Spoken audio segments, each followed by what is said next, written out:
সে মরতে সিঙ্গাপুরে যাবে, কিন্তু বাংলাদেশে ঢাকা মেডিকেলে ভর্তি হবে না। সে মরতে থাইল্যান্ডে যাবে, ব্যাংককে যাবে, ভারতে যাবে।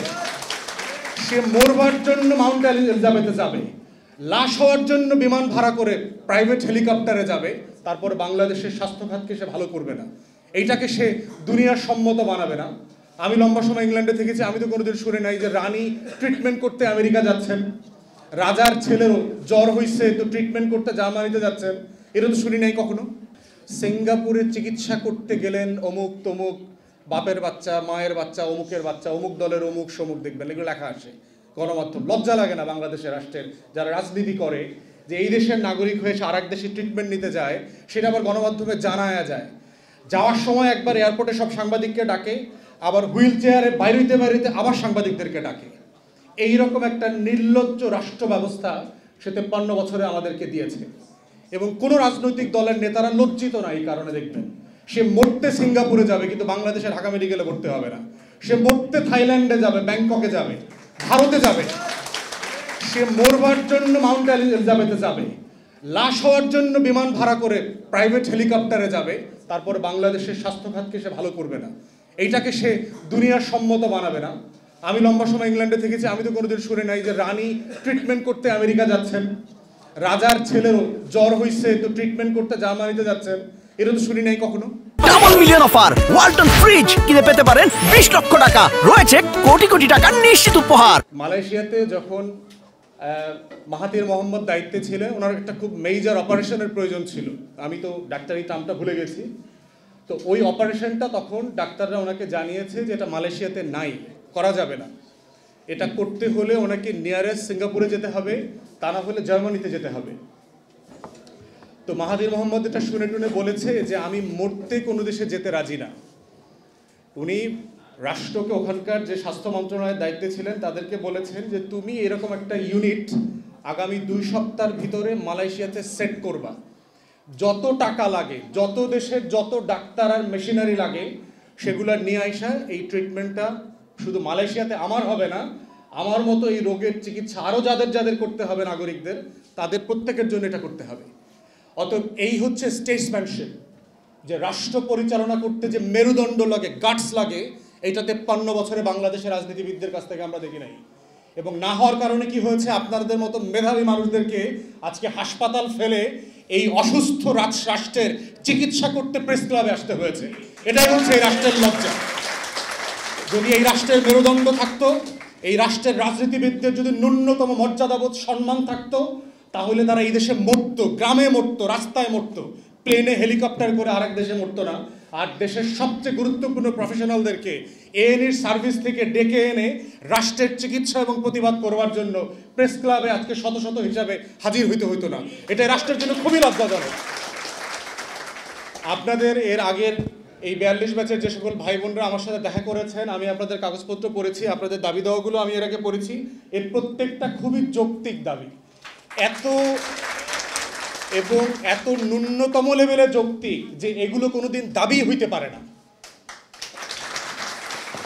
যে একটা বিসিএসে 2000 ডক্টর অলরেডি পাশ করে ফেলছে, মানে ফাইনালি সিলেক্টেড হয়ে গেছে, তাকে কেন আবার 43, 44, 45-এর নাটকে অংশগ্রহণ করতে হবে? মানে আপনি কেন আরেকটা বিসিএস দিচ্ছেন? মানে এই ন্যূনতম প্রশাসনিক কাঠামোটা আপনি কেন অপারেট করতে জানেন না? আপনার যখন এইটা আপনি তাকে টেস্টেড করে ফেলেছেন, আপনি শুধু প্রসেস ফলো করেন। আপনি 6 মাস পরেরটাতে অ্যাপয়েন্টমেন্ট নেন, 3 মাসের পরেরটাতে নেন, 9 মাসের পরেরটাতে নেন। আপনি কেন আবার পুরো পরীক্ষার নাটকটা করছেন? ওয়াই? এই রাষ্ট্রের স্বাস্থ্য মন্ত্রণালয় যারা চালাচ্ছেন, বর্তমান উপদেষ্টা সহ, ওনারা কেউ আসলে এই ডিপার্টমেন্ট ভালো বোঝেন বলে আমার কাছে মনে হচ্ছে না। এবং অন্তর্বর্তীকালীন সরকারের উপদেষ্টা হবার পরে আমি দেখেছি যে এই উপদেষ্টা সিঙ্গাপুরে গেছেন ট্রিটমেন্ট নিতে, এবং আমি সেটারও সমালোচনা করেছি। আমি নিজে সরকারি হাসপাতালে যাই, বিপদে না পড়লে কোনো আত্মীয় স্বজনের জন্য আমি প্রাইভেট হাসপাতালে যাই না, এবং এটা আমি এতদিন লন্ডনে থাকার পরই আমি এই প্র্যাকটিসটা করি। এবং গত 2 সপ্তাহ আগে ঢাকা মেডিকেলে আমি 3 ঘন্টা ডাক্তার দেখায় আসছি, অপেক্ষা করে এখানে সেখানে 200 টাকা 400 টাকা ব্যাংকে জমা টমা দিয়ে আমি টেস্ট করে আসছি। আমি বিশ্বাস করি যে আইন করে বাংলাদেশের রাজনৈতিক নেতাকর্মী, প্রজাতন্ত্রের কর্মচারীদেরকে সরকারি হাসপাতালে চিকিৎসা নিতে বাধ্য করতে হবে। এটাই হচ্ছে একমাত্র সমাধান। দেশের প্রধানমন্ত্রী, প্রেসিডেন্ট, বিরোধী দলীয় নেত্রী, হত্যাকর্তা, অমুকের পোলা, তমুকের পোলা, অমুক রাজবংশের রাজপুত্র, সকল রাজপুত্র রাজকন্যাকে ঢাকা মেডিকেলে পিজিতে গিয়ে লাইনে দাঁড়ায় চিকিৎসা নিতে হবে। দেখেন আমার চিকিৎসা ব্যবস্থার চেহারা পরিবর্তন হয়ে যাবে। কিন্তু যতদিন পর্যন্ত আপনি লুম্পেন মিডল ক্লাস পলিটিশিয়ান বাটপাটদেরকে সিঙ্গাপুরে যাওয়া অ্যালাউ করবেন, ওরা বাংলাদেশের চিকিৎসা ব্যবস্থা ভালো হইতে দেবে না, কারণ ওইটা বিশ্বাসই করে না। এবং সেই কারণে কি হচ্ছে দেখেন, আমার মধ্যবিত্ত কি করে, সে যখন অমুক তমুক ছাগল পাগল এই সেই বাটপাটদেরকে দেখে কদিন পর পরে থাইল্যান্ডে, ব্যাংককে, ইন্ডিয়াতে ওখানে সেখানে যাইতে, সে কিন্তু এই স্বাস্থ্য ব্যবস্থার পুরো আস্থা হারায় ফেলে। এবং দেখবেন বাংলাদেশের রুগীদের একটা কমন কনফিডেন্স প্রবলেম আছে, ডেফিসিট প্রবলেম আছে আমাদের স্বাস্থ্য ব্যবস্থার উপরে, কোনো কারণ নাই। বাংলাদেশের 99% মানুষ এখানে চিকিৎসা নেয়, এইখানেই বাঁচে, এইখানেই মরে, সব তো এখানেই হয়, কিন্তু এটাকে কেউ ট্রাস্ট করে না। এখানে তার ডেফিসিট ট্রাস্ট আছে। এই ট্রাস্টটা কেন?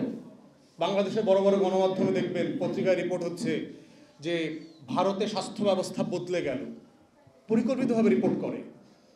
আমাদের এইখানে একটা দুর্ঘটনা হাসপাতালে ঘটলে দেখবেন 10টা গণমাধ্যম ফার্স্ট পেজে রিপোর্ট করে দেয়। আপনার ইংল্যান্ডে রোগী মারা যায় না? আমি ল পড়ার কারণে মেডিকেল নেগলিজেন্স পড়েছি, ওখানে মেডিকেল ট্রাইব্যুনাল আছে, হাজার হাজার মামলা হয় প্রতি বছর।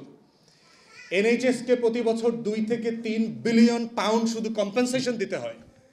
কই, আমি তো কোনোদিন ওখানকার গার্ডিয়ান, ইন্ডিপেন্ডেন্ট, টেলিগ্রাফ, টাইমসের ফার্স্ট পেজে কোনো নিউজ পড়ি নাই যে অমুক হাসপাতালে তমুক ভুল চিকিৎসার কারণে মারা গেছে। আপনি এই রিপোর্টের কনসিকোয়েন্সটা বোঝেন?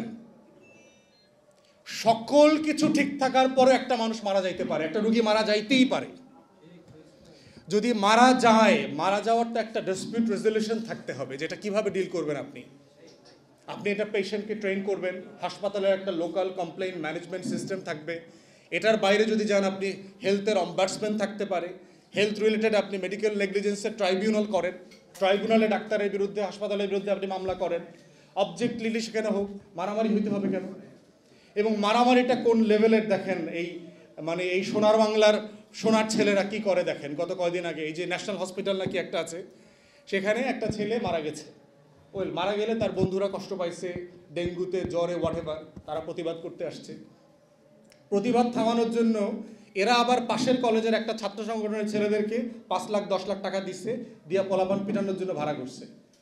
তো পোলাপান পিটানোর জন্য ভাড়া করছে, পরে 2 কলেজ একসাথে হয়ে গেছে, আর 35 জাতীয় বিশ্ববিদ্যালয়ের কলেজ আবার একসাথে হয়ে এসে মিছিল করছে। কি একটা বিশাল নেপোলিয়ন বোনাপার্টের মতো যুদ্ধ করতেছে, বিশ্ব বিজয় করবে। বাংলাদেশে এখানে কে বিজয়ী হবে, এই মুকুটটা কার গলায় যাবে? একজন মারা গেছে, সেই মারামারিকে কেন্দ্র করে 3টা 4টা কলেজ একেবারে ধ্বংস হয়ে গেছে। কি মোল্লা কলেজ একটা শুনলাম, তার প্রিন্সিপাল বলেছে 60 কোটি টাকার সম্পত্তির ক্ষতি হয়েছে।